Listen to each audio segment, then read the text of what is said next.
If you see the boat, you always have to imagine that the boat is designed for heeling. So in light areas we have a lot of rocker, so you can trim the boat easily to the bow. That means you have less wetted area, and the boat is working very well in light conditions. Also the ORC is not mirroring the shifting of the weight properly, so we can reduce the weight by moving forward, and you get a shorter water line, a very round shape. In the moment the wind is increasing, and you are coming in the situation that that you can start planning. The boat also starts heeling, and the whole boat is designed to heel between 15 to 30 degrees. So you're really planning also when heeling. And on upwinds, the boat works well until 33 degrees. That means the keel offers a lot of righting moment, and you carry the sails and the gennaker longer than other boats. So you can plan even when you're going upwind? No, upwind, I don't think so. Maybe if you just on the way for down, but with the keel boat it's not possible to plan up. Even with the NASO 99 you can plan, and the boat is horrible light and with the piece. But on a down, if you're going up to 90 degrees or less, you start planning easily. And but the boat is always heeling, so everything on the boat is optimized for handling when heeled. So the deck shape gives you a lot of grip because you have these negative curve here, and then you have a very comfortable position, which reduces the force you have to use in the legs. And if you're going for more than 12 hours racing, you have to think a lot about your personal energy. Where you put your energy, how much power do you need to get out the sails. If you're shifting a lot the sails, it always takes your energy, and at least you lose concentration and you feel exhausted. And if you start feeling exhausted, you make falls. And the falls are even far more worse than a slow boat or bad sails, because then you lose half concentration. An hour easily. And maybe you're losing on the sails 15 minutes or something because they're not very well. So I think the handling and the ability to push the boat is more important than the last optimization. So we put a lot of effort to raise the boat really hard. And you have the sheet system. You have the 1 to 16. Here you have the 1 to 8, and if you pull both, you have 1 to 4. You can easily get the sail in, but you can also use the boat very nice. Or if you have forgotten to open the cleat of the traveler, you just pull like this, and you can use the traveler. And all these main controls are all near the helmsman. Even you can reach also the cleats here from the helmsman position. You have the winch, you have this winch, and so all is optimized for that. And this cleat, for example, is very, very important for Genthe sailing. I have it on Pogo too. Yeah, but you have it on the opposite side, and you can really control it from one place. Yeah, it's perfect. And you can pull like this because there's a ratchet block. It's easy. Yeah. To fix it here. So up to 15-20 knots, you can handle the Genthe like this. And then you can change to the winch and use the handle. But this is much faster. Yeah. Hans, may I just put you one question? These winches, they are, let's say, 3-speed or 4-speed winches, right? 4-speed, yeah. How does it work? Can you just explain it a little bit briefly? Yeah, they have an automatic gears. And if you, for example, take the winch handle.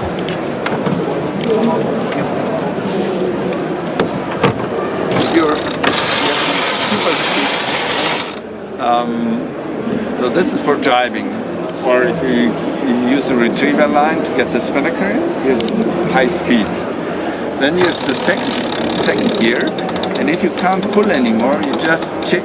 If it becomes too hard to pull or to draw, then you change the direction, and then you're down automatically in the next gear. And if you don't have the power to continue, you change again the direction, and you're in the lowest gear. So it's manually changed to the, let's say, lighter automatically. When you change the direction, it automatically changes the gear, basically. Right. So you don't need to push any button or something. It goes automatically. After a little bit of training, you make it automatically. But is it based on the strength in the winch? Yeah. How it's just setting to the lighter? Yeah, it depends on the tension on the sheet.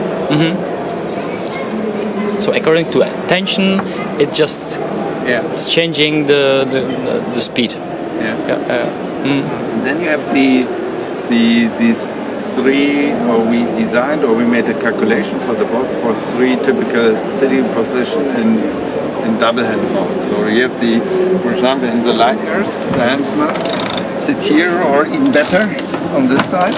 You still can steer, and the Genthe trimmer is standing on the foredeck, and also if you look at the angle of the sheet,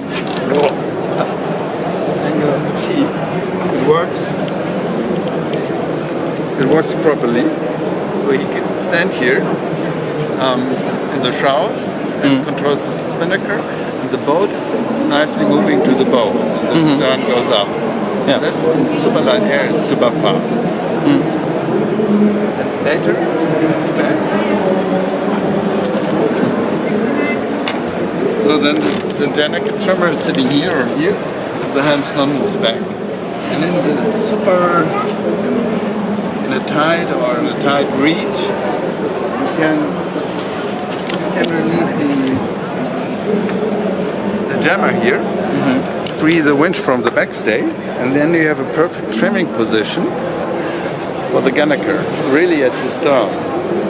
So the bow goes up and you're planning even faster. Okay. Then we have these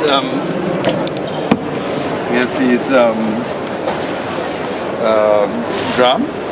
This is great in maneuvers, especially in the harbor. I don't use any motor with this boat because if you want to stop the boat like this, it stops on both legs. Yeah.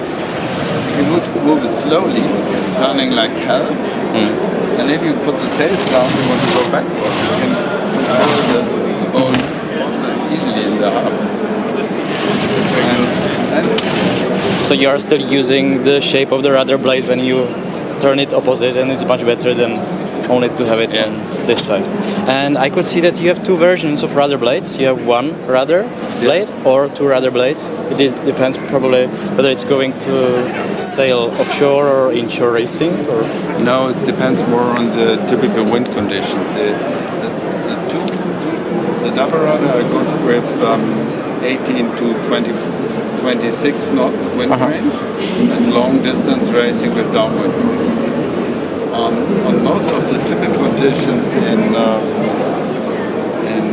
double hand racing in the Baltic Sea and all the coastal racing or Chaos Week, the single rudder is far better because the single rudder produces a lot of lift on the upwind course. The lift we are producing is not calculated in ORC, and you're faster. If you compare our CFD calculations and the VPP of the ORC, we found out that we have found a gap. So the ORC is calculating slower, then we are really out, especially with the single rudder. It doesn't work on the double rudder because the double rudder doesn't produce enough lift to get the effect too. So our VNG is better with the single rudder. And on the downwind course, the bigger resistance, it doesn't count so much like on the upwind course. So overall, it's better to have a single rudder, especially if you're doing ORC racing. And from the handling, the boat or the rudder is stalling with 40 plus degree of heeling. So we don't have a feeling that we need a double rudder to control the boat. It's just a little bit about the wetted area and the...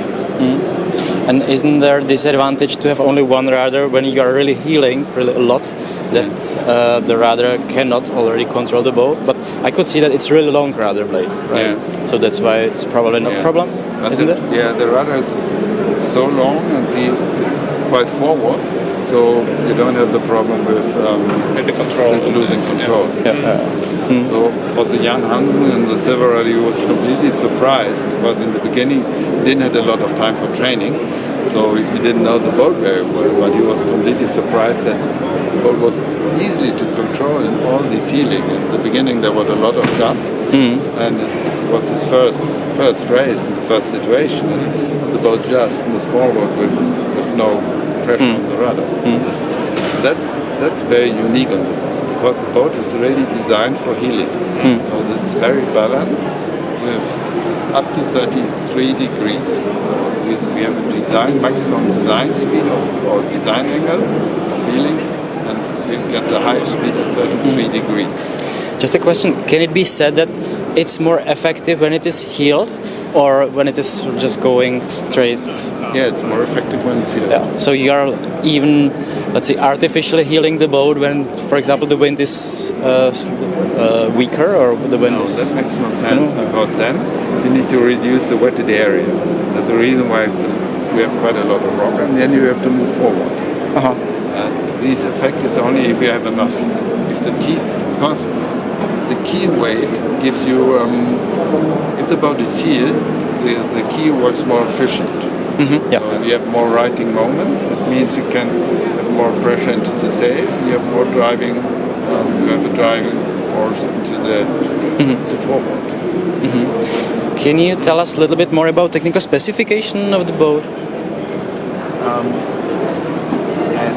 The boat is completely built in carbon prepack, and we try to use no metal if it's really not necessary. So, and we are producing our own prepack for boat building. We put a lot of work in development in R&D to develop a prepack which we can use for a long time to do all the lamination or the layup. very, very properly. Then we cure the boat 12 hours in a big oven, and that leads to a very strong laminate, so strong structure, which with very, very low tolerances. So with the first boat, our design goal was 580 kg, and we got 583 kg. So from the calculation of the lamination until the finished boat, we have very, very low tolerances. And that's also very different from other production processes. And we save 10 to 20% again. And the whole design of the boat is also, for example, the bow design has a lot of advantages because due to the nearly round shape, the structure is better, the surface is less, so also the boat is lighter, and the jib, if the boat is sealed, is more effective because there's approximately 15 to 20% more surface without turbulences. Because the border of the deck, if the boat is sealing, produces a lot of turbulences, and the jib behind this is not working properly. And that's so the whole shape is overall it's more efficient, and we're also using this shape to have a nice walkway to the boat. Because if the boat is sealed and you have a normal deck, you're slipping away. So here you can walk easily to the boat, and we have a position, or you have a position where you can sit if you make a sail change.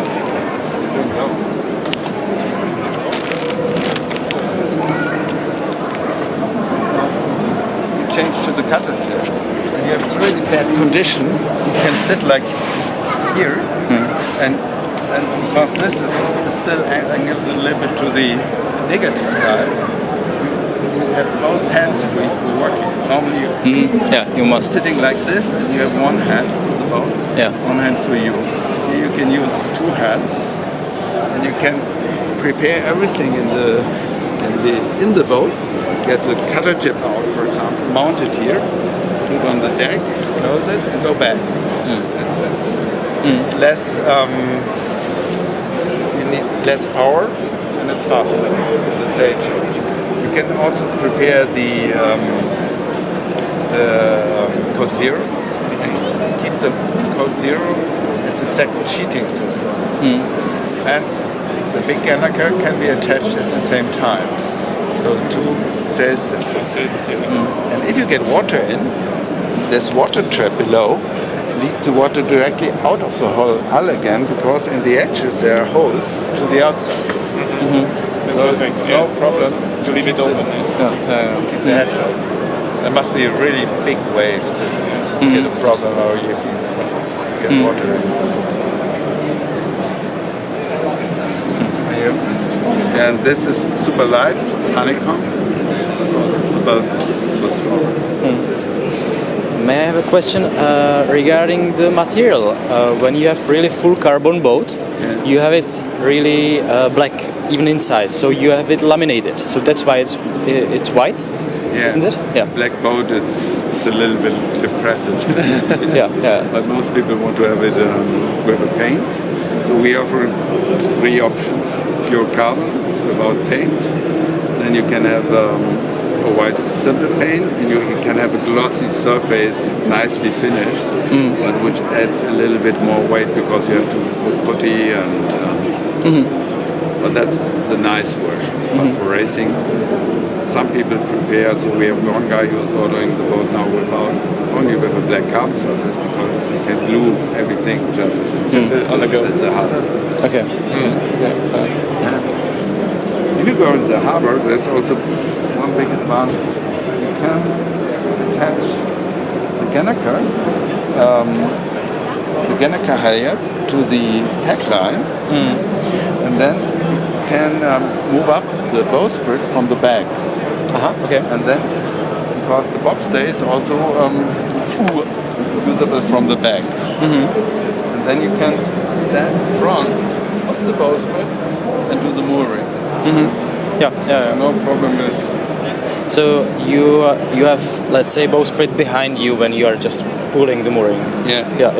Okay. You have the bowsprit Fine. behind you, and even if, for example, if the bobstay is not really tight, it's no problem because the bowsprit is designed to take the forces to the side properly.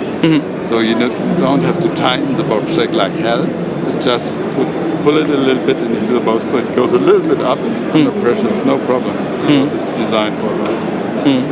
And how many boats have you been produced, or did you produce already? 6. 6. And I could see this Danish guy that he was going Silver Rudder. If I'm right? And what about the other boats? Where are they going, or where did they go? One boat went to Cowes, one to Italy, one to Switzerland, one to, I think it goes to Norway. So Okay. And the main aim is that this boat will be going which type of races, or exactly whether it's going to be one design ideally, or what's going to be? So at least if the boat is going one design, it's the decision of the sailors.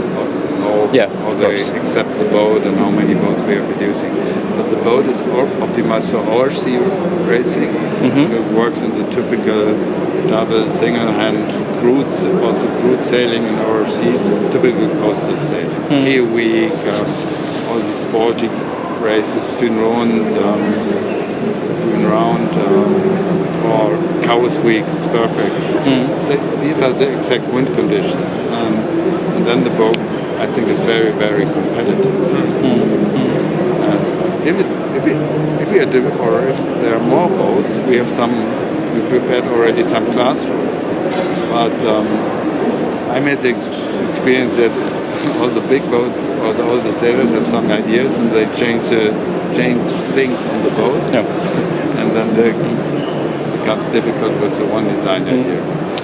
Maybe Hans, what is the closest competitor to this boat? Can you just name? Difficult. I think if someone understands the boat at the moment, we don't have a competitor because it's quite unique. So maybe, for example, because it's a race boat for OSC racing, and we don't know if it's working IRC properly. We don't know the formula. The formula is not as transparent like the ORC, so we don't know. So we will see in the future. But in ORC, the boat will work very well, and at the moment there's no real race boat at 30 feet area which is optimized for ORC racing. I don't know. Okay. And when we are talking about spinnakers and ginakers as well, or asymmetric spinnakers, is it possible to have it also with the option of normal symmetric spinnaker, or not at all? Yeah, that's easy to mount, but it depends on the sailor. Yeah. So that could be an option, but. Okay. Fine. Okay. So. We have these. Which is Antal rings. normally you have on the Fast 40 Plus or something. Normally, if you sailing on the upwind and you go down and then you open the jib, the jib moves out, and we have these jib traveler, and so you don't need to care about the jib sheet anymore. So it's something like self-tacking jib. Yeah, it's a self-tacking, okay. or it's a self-jibing. Okay, it's interesting that it's done from the Antal rings and. Or you have no Antal, you have another brand, I guess. Alan. Alan. Okay. Okay, perfect. So maybe let's move inside if it's possible.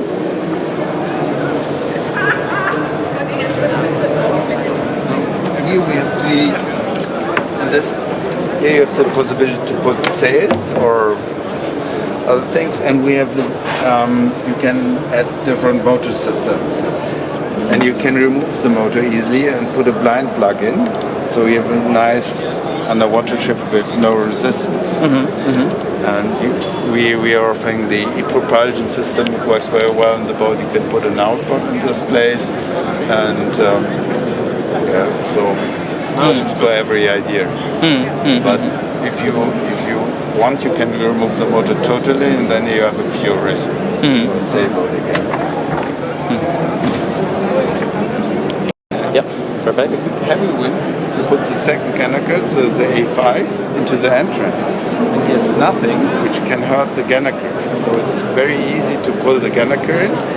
And all the halyards and adjustment are protected by the wing. So, and also the shade prevents the boat or to prevent the water getting into the cockpit. You have a little bit of wind shade, and so it's a small recreation area. The jib tag is adjustable from the back. Jib tag, okay. You put the halyard always in the same position, and you can adjust the leech tension at the front with the tag. Okay. It's also an advantage. You don't have to put the halyard on the winch anymore. You just put it in one position, which you normally can do by hand, and then you adjust easily. Okay. Okay, cool. So this entrance is for category A. We can deliver the boat also with a deep cutout. So it is certificate for ocean sailing. It's category AA. Yeah. And how many people can be in A? 2. 2. Okay, fine. It's double-handed category A. But you have to add a lot of equipment for it. But from the design and from the strength of the boat. But it's ready to be A when it is equipped. Okay. And also the sticks factor of these stability factors for category A double-handed. Okay. And then we have this table. If the keel is down, you can use the table for dining or for navigation. And the navigation seat, you sit directly in the middle. Oh, You sit here, you have a very good, safe position. And here's also the toilet. So the center of movement is except this position. And if you need to use the toilet, you put a bag. Carbon toilet. Or this carbon toilet. Okay. And you close it. Then we have these angled side seats. From these side seats, you can easily access the bunk beds. If you have, especially if you have bad conditions, if you have a normal side seat, you're slipping down. In this side seat, you're not slipping down. You have a very nice position on the upwind course, and you can go into the bunk bed. Just move in like this, and then you are in the bed. That is clear. So no risk that you will be falling to the other side or anything like that. And in this position, you have the same righting moment like sitting on the rail. So there's no excuse to sleep a bit and to recreate. Yeah, so much better and proper sleeping than when you. Okay. So that's I think that's a really big advantage because it gives you the power to push the boat. Okay. Okay, may I just ask you regarding the keel? It's lifting keel, and we can see that it's already going even out of this saloon or out of this inner space. How is it going, and how does it work? This is the short keel. So for legs, we have a longer. Normally you have the 2.30 m keel. You put the halyard in approximately 2 meter above the keel, and then you have a small ratio to pull the keel up with the winch. That works very easily. And then we have you can attach a bracket. It's a keel head, and it's ready for transport. And the bracket for the keel head to secure the keel is also used for the mast laying device as a base, so you can lay the mast without any crane. And the trailer is also designed for slipping, so you can drive the boat into the trailer at the beach, and lay the mast, get the keel up without any help. And if I'm right, the beam of the boat is about 270 or something like this. So 296. 296. So you must heel the boat to have 255 and to have it without any exceptions to. Okay. Yeah, the boat is designed to to drive also on the roads to Italy in the heel position, or to get it in the container. It fits exactly in the hype tube. So you have only 2 centimeters. Okay. Okay. It's a little bit tricky to get it in, but it's possible. Okay. And we are providing a transport cradle for a high coupe container, and the cradles, the polyester cradles, you can use later for a trailer if you want to have a trailer in your home country. Right. So you only have the steel rack, which you can't use properly. These plastic parts, they are only for transport, to protect the keel, because the fin becomes thinner from the top to the bottom. That means the keel starts slacking, and that's also, so the keel is not designed for sailing upright, lifted. So if you go sailing, you should put the keel down properly. One thing which is also different, I think, with most boat yachts, we have a special keel alignment process. So we build a rack to put the boat in, and we put the rudder and the rudder bolts. Due to the design of the rudder bolt, the rudder is always 100% vertical. Because if it's not vertical, the drum is not turning. And then we align the keel properly with a laser to the rudder, and then we do the lamination of this keel wedge, which fills the gap between the keel box and the keel. That means we have 100%, so there's less than... Accurate, and it's very well fitting then. Yeah. And these keel wedge is fixed with bolts, so it's nearly impossible to remove it. Or it can't break. It's possible to remove it, but it can't break. And but you can remove also very easily the keel if you open these screws. But the screws can't fall out because they're in the keel box. That means, and they're highly oversized. So you don't need to have a field to lose the keel. And the whole design is done by Solike in the Netherlands. It's a special engineering company. They are specialized on composites. And our goal is to hit a rock with 12 knots of speed without structural damage. Okay, and regarding the races, how many races Aeolos P30 already, let's say, we done some racing in were the UAE. competed? We won the Al Ghafal race, which is a quite famous race, and with a big gap. But maybe the competition is not too strong in the UAE. But